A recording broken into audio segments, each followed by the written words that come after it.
Good evening and welcome to the Read Along podcast. I'm going to be reading Pincushion, an Ugly Me story by J. E. Stamper. The thing in the security camera footage is not any kind of me that I recognize. None of the versions of me that I know acts anything like that. I have no freaking clue who that is. It's a wild animal wearing my clothes. It's an ugly me. As I watch this thing that looks like me, but can't possibly be me, bares her fangs and claws and latches onto her prey, ripping and tearing at her like some sort of rabid creature. A big burly teacher man pulls her off and carries her away like a little angry rag doll. She comes away still screaming hate and anger through the silent scream. I don't read lips very well, but I recognize the shapes of words that no pretty little me would ever say. There's no typical group of middle school a-holes chanting and laughing at this one. They all watch in silence, wide-eyed and afraid, scared to death of this sudden girl monster thing. As she makes her way upstairs, she has her fingers wrapped around a handful of her poor victim's loose hair. And Mr. Gorley, the principal, says that monster is me. I look down at my hands. A few strands of twisted black hair cling to them. Guilty? But how? He turns the computer monitor away from me. He looks exhausted, beaten down. His shoulders sag, and he asks a one word question that I can't possibly answer. Why? I don't know what to say. I make a close study of the carpet, not wanting to look up. Drops of wet fall from my eyes and land between my feet. The afternoon sun turns the little office into an oven. It's like 1,000 degrees right now, but I'm a leaf in a thunderstorm sitting here shaking in my smelly old jeans. Adrenaline. That's what we learned about in science class back when things like that mattered and I used to pay attention. It's the stuff that comes from somewhere deep inside when the crap really hits the fan. It makes people do crazy things like lift cars and run super fast. And as it turns out, it makes some of us turn into little sixth grade demons and try to rip people's faces off. I look outside. A few leaves still desperately cling to memories of summer green. But October has painted most of them. They're dull this year, mostly browns and sickly shades of red. Nothing like they used to be. Nothing is bright and colorful anymore. October used to be my favorite month. Dad would pull out the decorations and really spookify our happy little house with fake cobwebs and grinning skeletons. Mom would spend hours making my costume just right so that I could be the prettiest or scariest or cutest or spookiest or funniest trick or treater on the block. We'd spend all day raking up the leaves in the yard only to jump in and laugh and play and scatter them all around again, not caring that we'd just worked our tails off because the smiles filled life up to the brim. The happy kept us fuzzy sweater warm long after the night chills came. How long has it been since then? How long has it been since my pumpkin spice life ended? Now the leaves fall and they just stay there dead, untouched, piling up and rotting into a sticky, smelly, bittersweet reminder of what used to be. Across the street from the school, a child's jack-o'-lantern with a lopsided grin stares at me. I lock my watery red eyes with his little triangle peepers and stare back. He thinks this whole shebang is one big ha-ha. The tears roll down my cheeks, and he just sits there and laughs with his big, goofy triangle teeth. "Randy," says Mr. Gorley. I snap back to reality with a little startled jump. I look over at him as he hands me a tissue. He doesn't look mad. He's missing the heavy eyebrow squinting, "What's that smell?"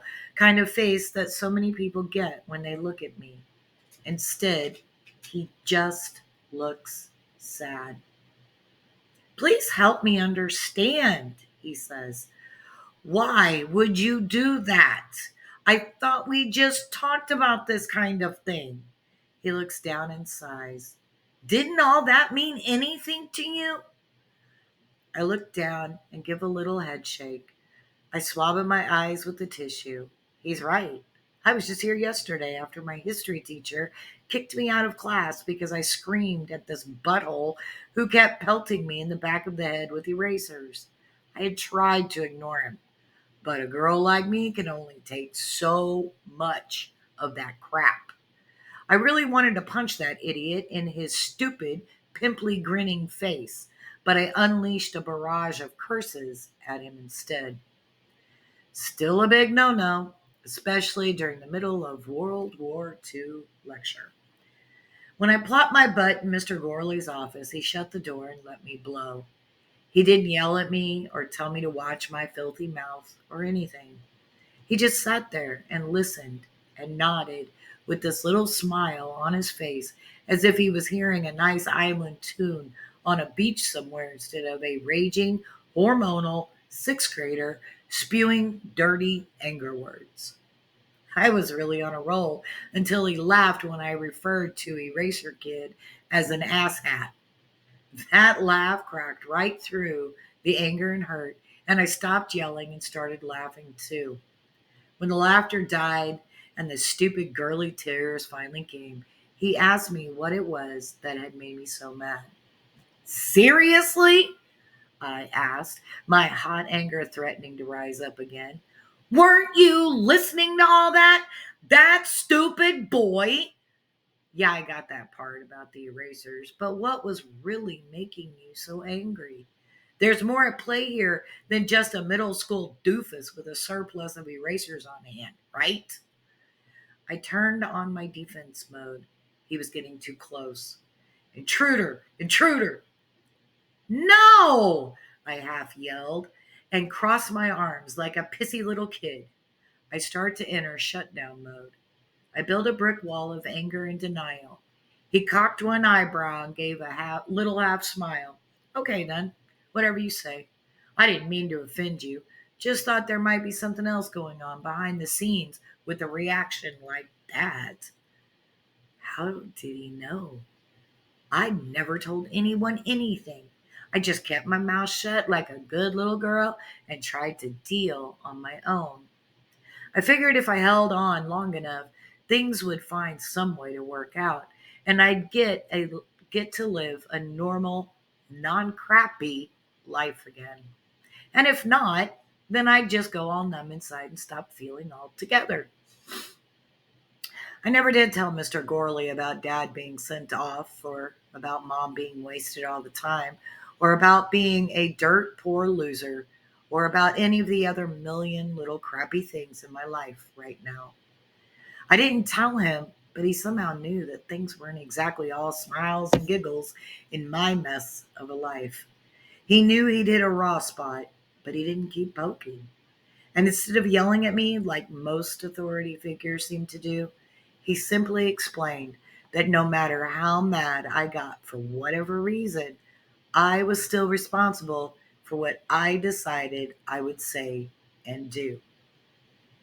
You can't control what other people do, but you can control how you react. And it's how you react that determines what happens next, he said, or something like that at least.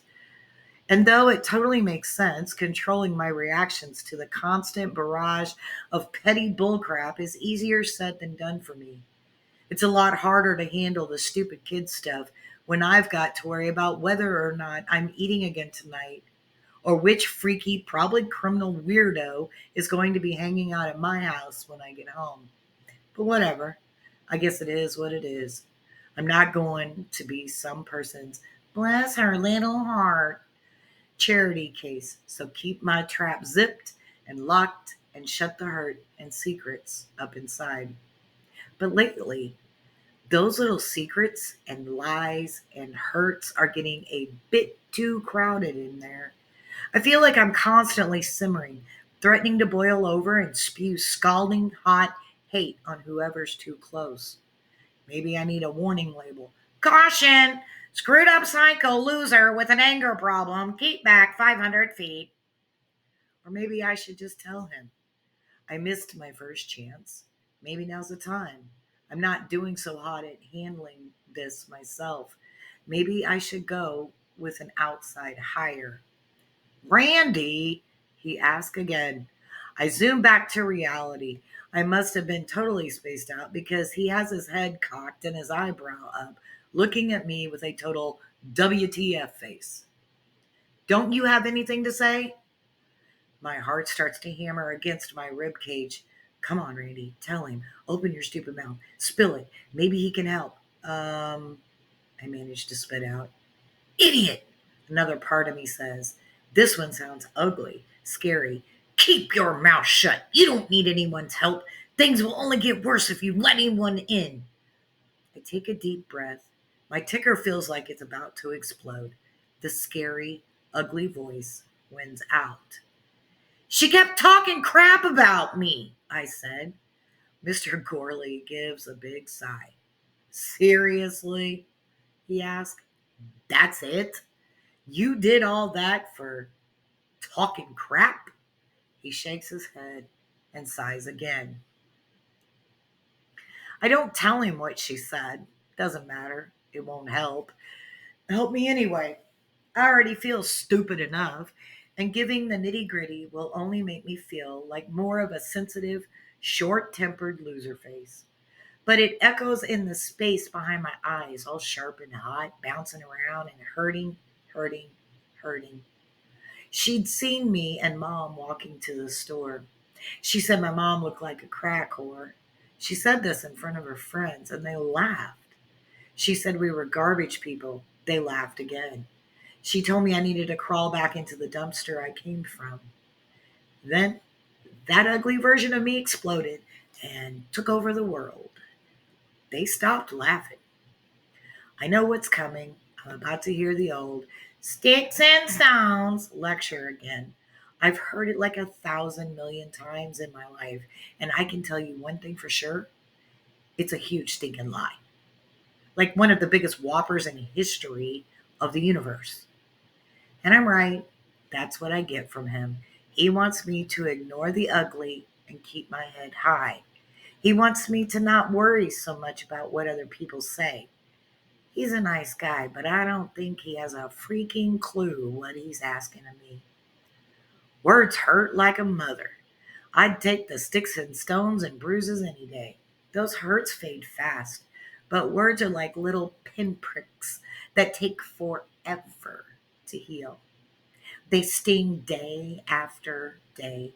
And when the new little pinpricks come along, and they always do, my little pincushion heart hurts more and more. And I only have room for so much hurt before this ugly me breaks free. I'm sorry, I said in a quiet mini voice, staring down at the carpet and dropping fresh wet from my eyes. And the thing is, I really am. I stare at the crumpled strands of hair in my fingers. I didn't want this to happen. I just wanted to be left alone. I just want everyone to stop the hurt talk. I just want things to go back the way they were back when I was a nice little happy whole girl. He sighs again. I look up and see his eyes go misty. I know what you are, Randy, but it's too late. You know what I have to do. You know what kind of position this puts me in. I I don't want to, but I know, I say. He doesn't want to, but he's going to suspend me. He knows that something isn't right in my screwed up life, but he has to banish me from there anyway. I can tell it hurts him, but what else is he supposed to do? He can't let a psycho like me run free. I'm a hazard, liability, a loose cannon. I really start to feel like an a-hole. He clicks a few things on the computer, picks up the phone, and dials. I hear the muffled sound of my mom's voice answer the phone. Wow. I can't believe she actually answered it. She never picks up the phone for me, not even when I got my period in the middle of class and needed clean pants. I must have left like 10 messages. I ended up having to wear some musty 10-year-old baggy gym shorts the nurse dug out of some closet somewhere. Shauna? He asked. Yeah, who the hell is this? Blast out of the phone's earpiece. I can hear it from across the desk. This is Jim Gorley, the principal of Miranda's school. He answers, a bit of uncertainty creeping into his voice. Ah, damn it! What's going on? Mom really has a way with words. I feel my face turning red. I stare at the carpet again, too mortified to look at poor Mr. Gorley. If he didn't hate me before, he's going to hate me after having to deal with Mom. For sure.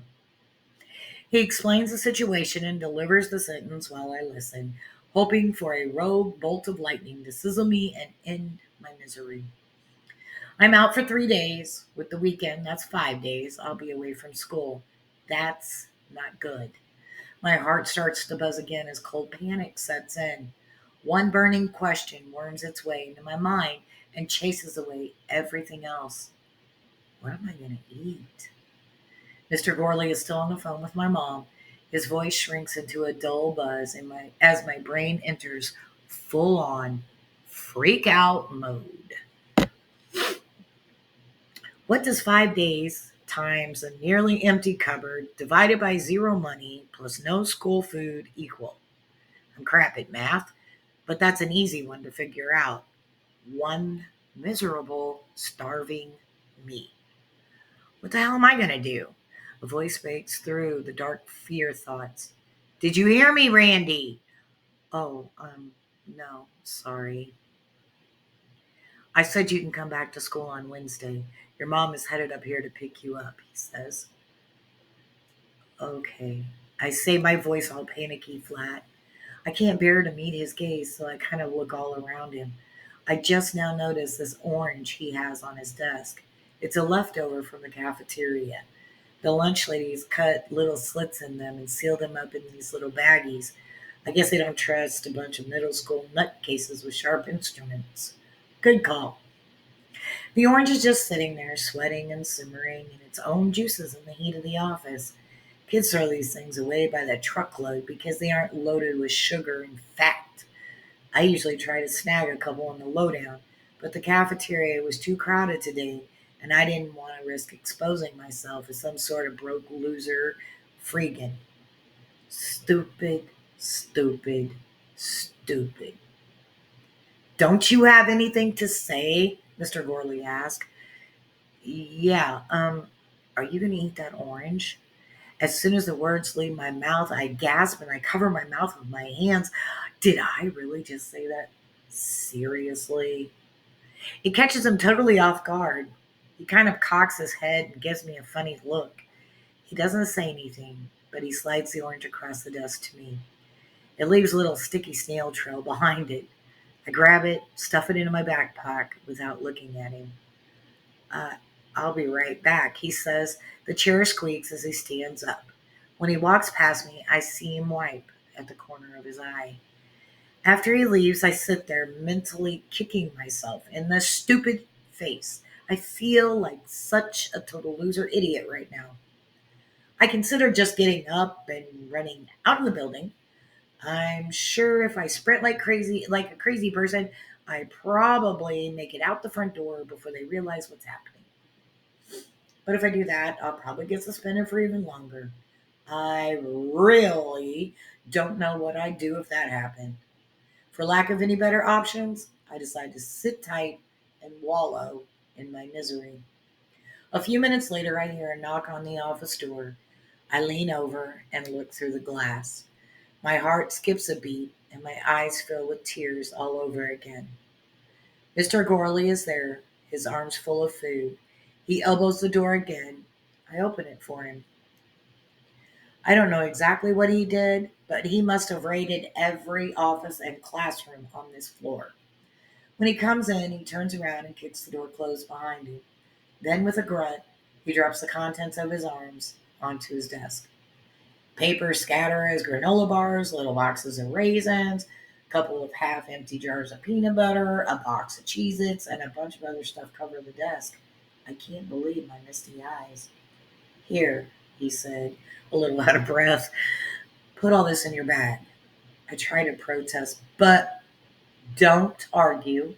Just do it, he interrupts. He motions for my backpack and I plop it up on the desk.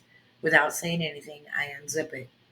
He takes one look inside and yanks out my textbooks and puts them on the floor behind the desk. I'll hold on to these for you.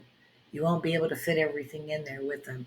You go ahead and put the rest in, he says. I try to muster something to say, but this has me all blocked up. I stutter and sputter for a second, then I manage to choke out a thank you. You're welcome, he says. He sounds a little choky, too. When I look up at him, his eyes are all red and watery, and he says, just make a promise to me. I nod. Promise me that next time you'll come to me. Don't wait until you blow. Let me try to help. Can you promise me that? I, I'll try, I say. I'll really try. Okay, he says. His phone rings and makes us both jump a little. He picks it up. He okays and uh-hums a few times and nods down at my backpack to tell me to hurry it up. My mom must be here. He waits until I zip it up and sit down before telling the person on the other end of the line to send her in. My backpack is so full it barely closes. When Mom appears on the other side of the window, Mr. Gorley stands and motions her in. She comes in and the performance begins. She stands in front of me and puts her hands on her hips, all angry mom style. She loses some points because she's still dressed in her SpongeBob pajama bottoms and dirty white t-shirt from last night. But I'd say that this show is off to a pretty convincing start. What were you thinking, young lady? She asked in her best imitation of an upset, involved mother. I don't know, I say. I look down at the ground, playing the part of the ashamed child, but this time, for some reason, I'm not really acting. She looks over at Mr. Gorley and puts on a sickly, sweet mask with a voice to match. I just don't know what's gotten into her. We've talked about this kind of thing before. She shifts her attention back to me. I've told you, young lady, in this family, we don't solve things by fighting. I have to hold back the back laughter. Is she freaking kidding right now? She's right about one thing, though. We have talked about this type of situation. In fact, this one time I did tell mom about some girl talking about me behind my back. I came home really upset because this girl had said some really mean stuff about me and mom.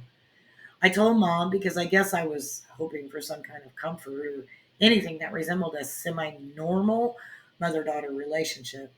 Looking back, I have no flipping clue what I was thinking. Catch that little girl in the bathroom and beat her face in. Teach her to keep your name out of her mouth, was her tender, motherly advice. As soon as I would get home from school for the next few days, Mom would ask me if I'd done it yet. I'd make up some lame excuse because I really didn't know what to do, because I didn't want to be that person. The more time passed, the madder she got when I told her that the deed was still undone. Eventually, she threatened to tear me up if I didn't do it. On my way home the next day, I took a little stick and scratched my face in a couple of places and bloodied my knuckles on the brick wall of this rundown building so it would look like I'd been in a fight. That was the last time I asked my mom for advice. The charade continues for a couple of minutes, lots of finger wagging and head shaking kind of stuff. I tune most of it out and think of ways I can hide the hoard of food pressing against the seams of my beat up backpack. If finds out that I'm packing all this stuff, it'll be gone in no time flat, and I'll have hell to pay for it. The world comes back into focus when Mom stands up and shakes Mr. Gorley's hand. She opens the door and motions me out, still disguised as a responsible adult. I look back at Mr. Gorley. He gives a little, "it's going to be okay" smile and nods his head. I nod back and leave his office. As I leave, I glance into the nurse's office. My poor victim is sitting there with an ice pack against her eye. She's still sniffling, and her other eye is red and swollen with crying. I feel another set of heart hurts forming. These shining new needles dig in deeper because I put them there myself. Mom doesn't climb out of her costume until we're around the corner from the school. "So, did you beat her ass?" she asks with this sickening grin on her face. She gives a little chuckle. "Mom," I said, "it's not funny." She ignores me. "I bet that'll teach her. I wish I would have seen it." I have nothing to say. I did see it. It wasn't pretty. I just stare at the dirty sidewalk until I feel Mom's hand on my shoulder. I look up, hoping for something, anything, to make me feel a little better. She opens her mouth to speak. "You go on home," she says, and motions down the street towards the general direction of our house. "I've got better things to do than babysit right now." "But, go," she interrupts. She turns and walks away without looking back. I turn and head down the cool October street, the backpack heavy with kindness, presses warm against my back.